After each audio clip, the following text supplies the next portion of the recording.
Welcome to the Liberty, Leadership, and Lies with Larry Linton podcast. For those of you who are new listeners, this podcast will be about exactly what the title implies. We will discuss the state of liberty in our republic today and how it is being eroded by the very institution that was created by our founding fathers to protect it, which is the government that now hates us. We'll also discuss the many different types and styles of leadership that exist today.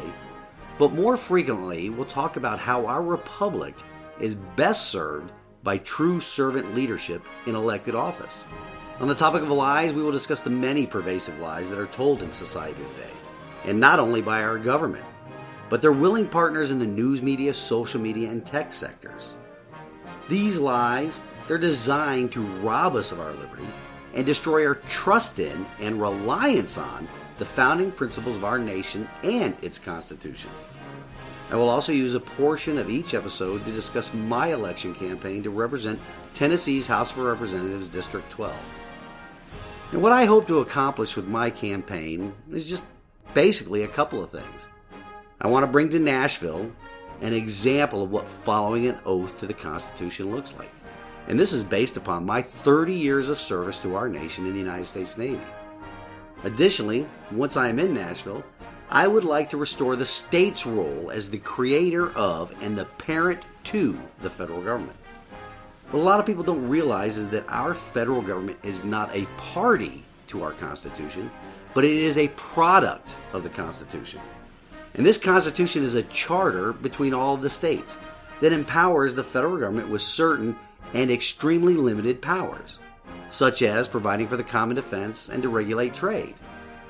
We can also discuss any tactics or techniques the listeners may have in the fight to restore our nation's founding principles when engaging with what has apparently become the people's enemy over the course of generations now, and that is the government that, one, hates us, and two, only sees us as the means to obtain and maintain power. If you would like to contact the show, just send an email to larry@libertyleadershipandlies.com. You can also subscribe to my blog there at the website. Additionally, even at the website, you can contribute to my campaign. You can find the podcast and the campaign on social media. Just search for Larry for TN12 on Twitter, Instagram, and Facebook for the campaign info, and Liberty, Leadership, and Lies with Larry Linton for the podcast social media pages. I'm also on Telegram as Liberty, Leadership, and Lies. I will be recording the show either from the Goat Locker studio in Sevierville, Tennessee, or on remote locations where my consulting business or election campaign takes me. Welcome to another episode. This week's episode has been recorded in the Goat Locker studio. Next week, I'll be coming to you from the Permian Basin. I have to tell you, the lovely and talented Denise, as well as me, we've been busy these past few days. Her with some remodeling in the living room, and let me tell you, the changes she made were awesome. But me, I've been working on some changes to the Goat Locker studio. I had to rearrange some stuff to accommodate some upcoming campaign videos, as well as some podcast videos. I also had to take some campaign photos with my daughter Kaylee. She's also working on some great graphics. In fact, she will be soliciting input on some of the upcoming projects through the campaign's Facebook page. So if you aren't following the campaign or the podcast on Facebook, go ahead and do so. On this week's episode, we're going to talk about the lies our Republican supermajority in the General Assembly has been telling us recently. Before we get too deep into the Nashville swamp, I want to put a word in for Tennessee Liberty Network. This is a wonderful organization of like-minded patriots all across our beautiful volunteer state. And like our state's nickname implies, these people volunteer their time and their effort in trying to hold elected officials across the state accountable to we the people. I'm extremely proud to say that I've had a small part in their efforts this past year, a much smaller role than many of these wonderful people that are being recognized for their tenacity in sifting through the government's many lies. Some of their best work has been in exposing the truth behind federal COVID money and the madness it has created with politicians and bureaucrats. These politicians and bureaucrats, the new aristocracy, they have set up an entire system for the erosion of people's liberty based upon the federal money and their addiction to it. In fact, this group put together a great white paper documenting the intricate web of deceit our elected representatives weaved in order to suckle at the teat of federal money. money the federal government first took from us so that they can then use it against us, we the people. As we've discussed many times before, our own money now serves as the carrot and stick used by the government we elected to obtain compliance. All Tennessee residents should reach out to the Facebook group for more information. There will be some vetting to ensure you're not a communist infiltrator, but the information they have gathered is important to every liberty-loving citizen of our great state. Just search for the TN Liberty Network Facebook group. On this white paper, I've been studying it for the past couple of days, and let me tell you, it is impressive work, especially with regards to the ESSER money. But now let's get back to the General Assembly and their lies. And the focus today will be on illegal immigration. More specifically, the lies that made up the clown show that was titled Joint Study Committee on Refugee Issues. That was the committee formed by Lieutenant Governor McNally and Speaker Sexton last year on May 27th. The committee was tasked with investigating the federal government's immigration program within Tennessee. Notice the key word that was left out of that last sentence, left out of their title. It's a lie by omission. The federal government's immigration program? The committee should have been tasked with investigating the federal government's enabling and facilitating illegal immigration. Specifically, the transfer of illegal immigrants within the sovereign boundaries of the state of Tennessee. So I hope you all noticed that. The original order was about studying immigration, not illegal immigration. From the outset, based upon the statement of formation, critical thinking people knew that it was just going to be a dog and pony show, meant to appease the taxpayers, the people that are asleep at the wheel, prior to the upcoming election year. Some of the other items the committee was supposed to investigate were evaluating the number of migrant children being relocated permanently to Tennessee by the federal government, and determining the number of migrant children being flown into Tennessee and subsequently relocated to other states by the federal government. They were also seeking to increase transparency from the federal government regarding its relocation of unaccompanied migrant children to and through Tennessee. And finally, they were looking at how to determine the impact, financial and otherwise, of the federal government's migrant relocation program on Tennesseans. We've discussed on this podcast in the past the cost of illegal immigration to the tax-paying citizens of Tennessee, as well as to every American citizen. Now, this committee was comprised of the following elected members of the House of Representatives. Representative Dan Howell, who served as the co-chair. He is out of Cleveland, Tennessee, in House District 22, which is made up of Meigs and Polk and part of Bradley County. The other co-chair was Senator Dawn White. She's out of Murfreesboro in Senate District 13, which is part of Rutherford County. Keep in mind, ladies and gentlemen, that these two co-chairs list their party affiliation as Republican. The list of members from the House of Representatives includes Scotty Campbell of House District 3, Bruce Griffey of House District 75. On a side note here, I have to say I have mixed emotions about Representative Griffey possibly leaving the General Assembly to seek elected office as a circuit judge. But either way, Bruce Griffey is a staunch defender of liberty and our constitutional republic, and I will continue to support his efforts no matter the arena he is fighting in. But anyway, back to the makeup of this joint commission. Other members of the House that served on the committee were Chris Todd of House District 73. Longtime listeners of this podcast may remember that Representative Todd got a little upset with me in my statements about following an oath. Well, back in May of last year, specifically on the 29th, he wrote me a response to my questioning his oath. It was kind of tiffy. But anyway, I reached back out to him on the 2nd of June and haven't heard anything from him since. Oh well. The final member of the House was Representative Ryan Williams of House District 42. On the Senate side, some of these names should be quite familiar to my audience. They are Senator Richard Briggs from District 7. It's here in Knoxville. Remember him? He's the one that doesn't know the difference between a football game and worship services, and which of those two gatherings are a constitutionally protected, self-evident, unalienable right. It also seems he forgot what an oath means after he retired from the U.S. Army. And next up is the podcast's favorite state senator. I'm saying that sarcastically, of course. And that is Senator Todd Gardenhire. He represents the district down by Chattanooga that served as a host to the first reports of Biden's secret illegal immigrant flights into our state, as well as the center that was housing the unaccompanied alien children that served as a playhouse for child predators. He also likened the human trafficking coyotes south of our border that are using children to get drugs or whatever else across our border to Moses' mother Jochebed. Other state Senate members included Ed Jackson of District 27 and Bo Watson of District 11. Every member of this committee lists the Republican Party as their political affiliation. Based upon their party affiliation, one would think this committee would actually accomplish something other than whining and issuing statements that are not worth the paper they are printed on. Paper and ink, by the way, that is paid for by you and I and every other taxpayer in Tennessee.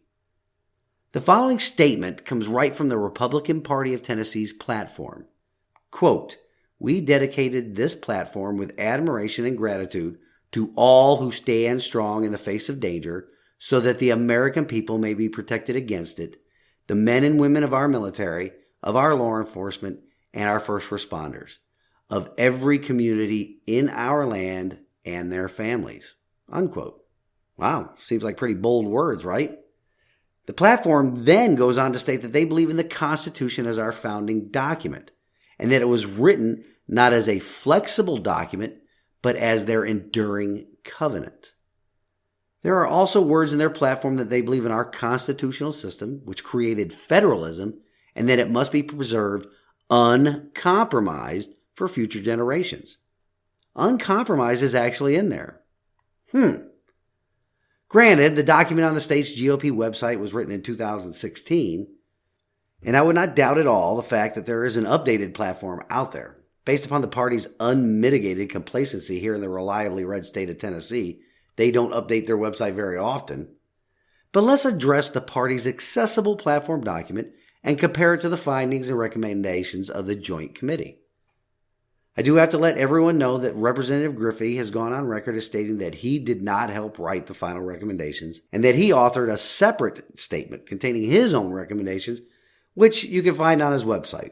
But that document that he released, it will also demonstrate the difference between walking the talk and just talking. So back to the Republican Party's published and accessible platform on the tngop.org website.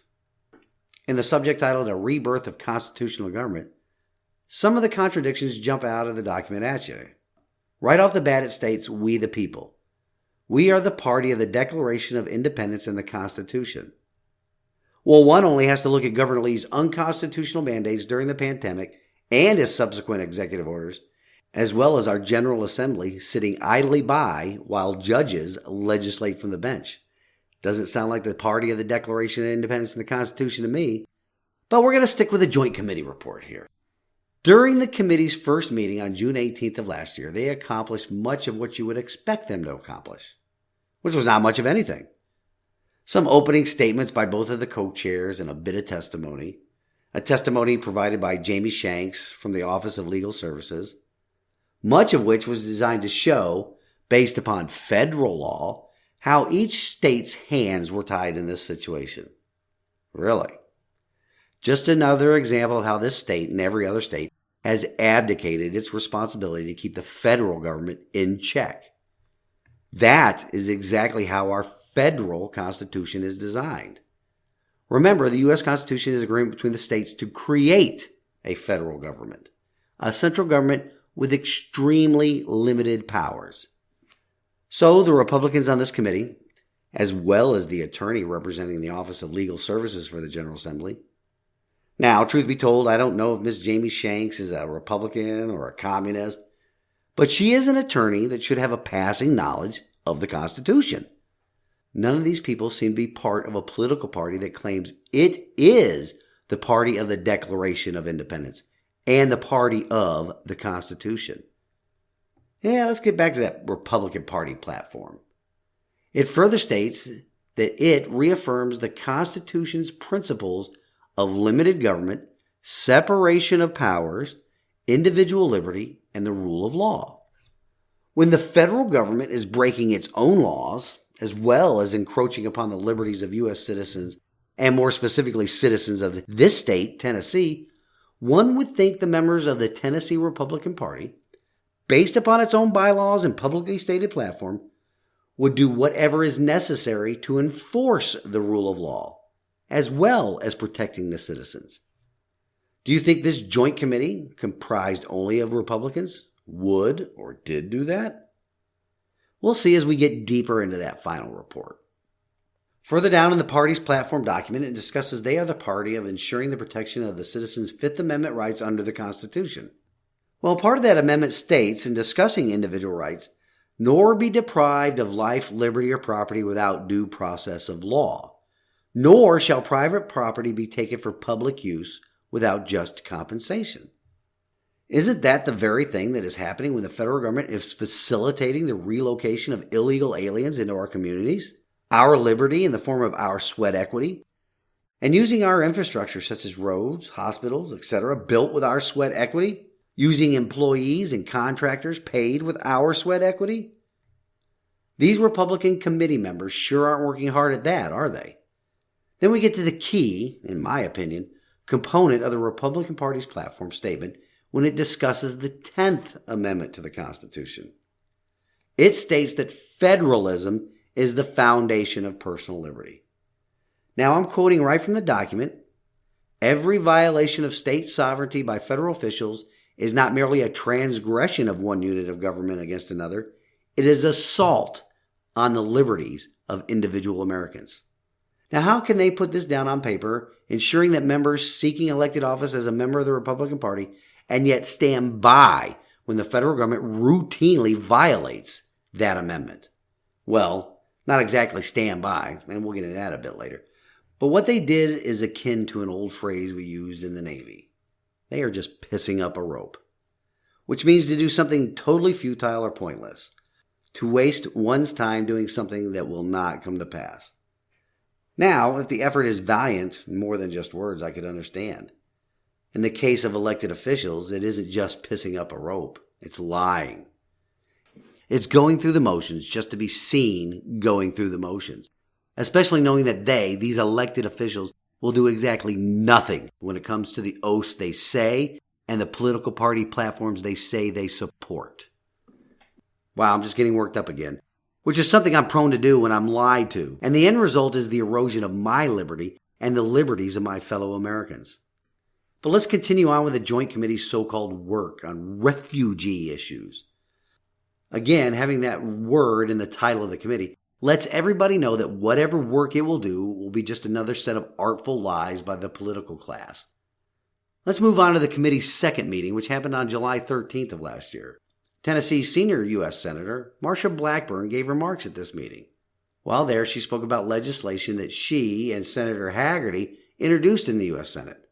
The bill, filed as Senate Bill 1865, is supposed to bring about transparency with the Biden administration's actions with the illegal aliens being transported all over the country. It would require the federal government to communicate with the state, receive permission from the state, and notify the state if the communists move migrant children into the state. Once again, avoiding the word illegal in the language posted in the committee's final report. It's also excluded in the language of the federal bill. Why? We all know the why, because they are afraid of the woke mob. Beware the woke mob. Anyway, the senators and Congressman Fleischman of Tennessee's 3rd Congressional District have all written letters to agencies of the federal government in their attempts to get information on how the transportation of refugees is being facilitated here in our state. That, too, is just another example of pissing up a rope or lying because they're going through the motions just to go through the motions. Action taken that these politicians know for certain will not produce a result. Do you know why they know? Because they failed in their oaths and their duty to protect and defend the Constitution of the United States of America on January 6th, 2021. This despite the pledge from Senator Blackburn to vote against the results of the 2020 presidential election. Swamp creature. And that's just another reminder that Republicans, most of them anyway, and all Democrats are just two sides of the same coin. They will tell any lie necessary to further their political career. In not following through on January 6, 2021, she participated in the takeover of the legislative and executive branches of government by the cheating communists. Her facilitation of that effort ensures that any serious legislation regarding illegal immigration is doomed from the outset, and she knows that. So, her and the rest of her ilk can say they are proposing all types of legislation meant to hold the sniffer-in-chief accountable, knowing full well it will not go anywhere. All of it just posturing for votes. Posturing to stay in positions of power and influence. Moving on with the July 13th meeting, Brent Easley, Governor Lee's director of legislation, just how many people are on the state's payroll anyway? Especially people that do not accomplish much except to roll over in the face of federal government and forget about the Republican Party's platform items that I mentioned earlier. Mr. Easley stated this issue is managed and determined by the federal government and the state has little authority in this area. Another person that doesn't know the Constitution. Then a Mr. Brandon Gibson, the governor's chief operating officer, gave some testimony. Of course, he would not be a government official if he did not start off by lying.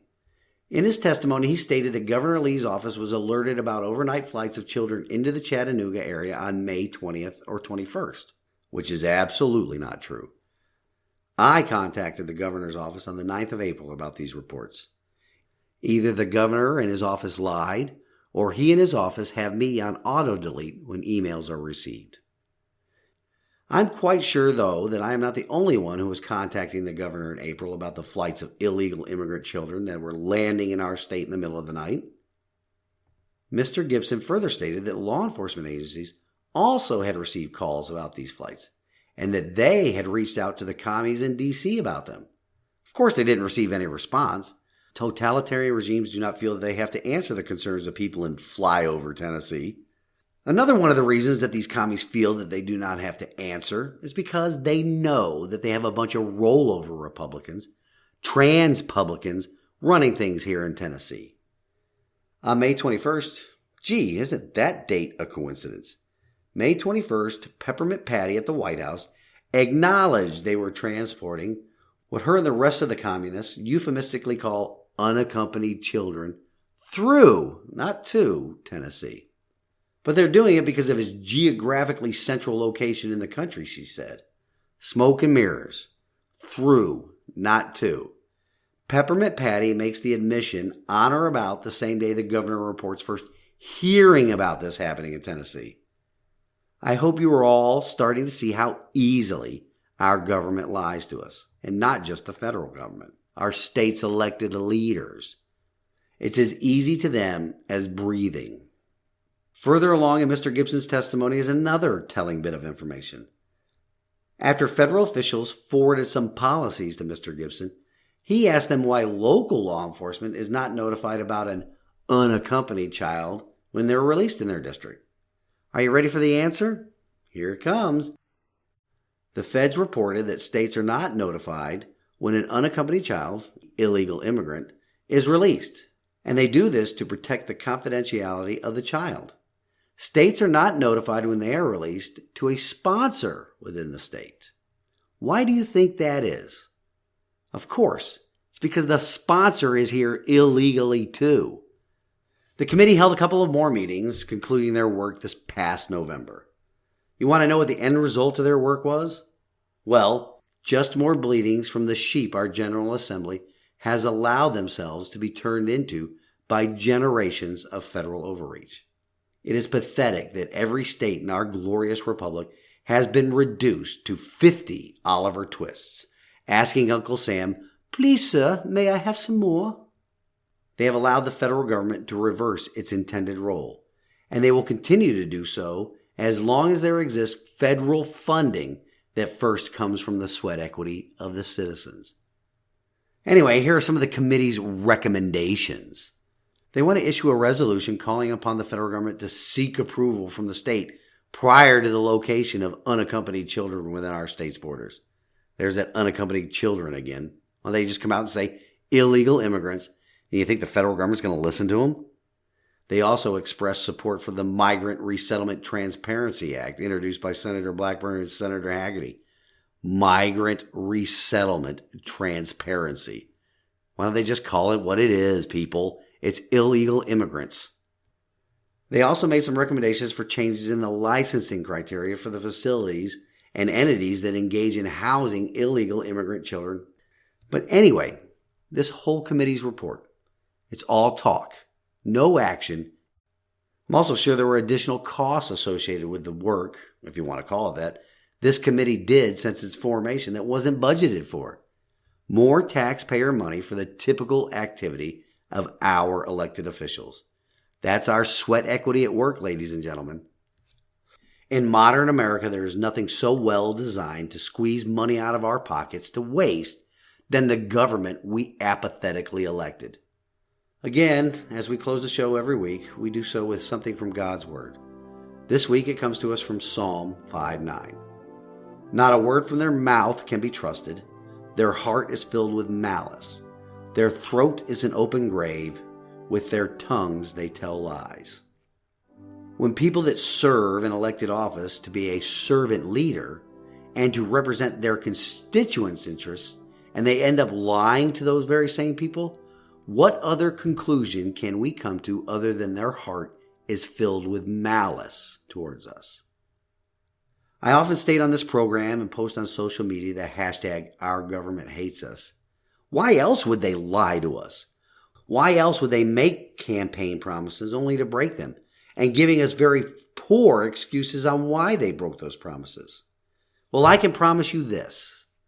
Once elected to represent my neighbors here in Tennessee's House of Representatives District 12, I will not lie to you because you know what? Sometimes the truth is painful and it may hurt feelings, but it is always better than the alternative. I will not make a campaign promise that I will not do my best to fulfill. I will also point out those people in the General Assembly that stand in the way of the people's liberty. We all, you and I, and the people that serve in elected office need to be reminded of this daily. And it comes to us from our beloved state constitution. Article 1, Declaration of Rights. Section 1, that all power is inherent in the people, and all free governments are founded on their authority and instituted for their peace, safety, and happiness. And from Section 2, that government being instituted for the common benefit, the doctrine of non-resistance against arbitrary power and oppression is absurd, slavish, and destructive of the good and happiness of mankind. All of that, every one of those members in the Joint Committee violated. Every liberty-loving citizen of our great state must resist the arbitrary power and oppression that our state and federal government has been engaging in for generations now. As I mentioned at the outset of this episode, please follow the campaign and podcast on Facebook, Twitter, Instagram, and Telegram. Also, please share those social media sites with all of your family, friends, neighbors, and coworkers. Until next week, stand in the arena with me. Reveille, it's time to wake up.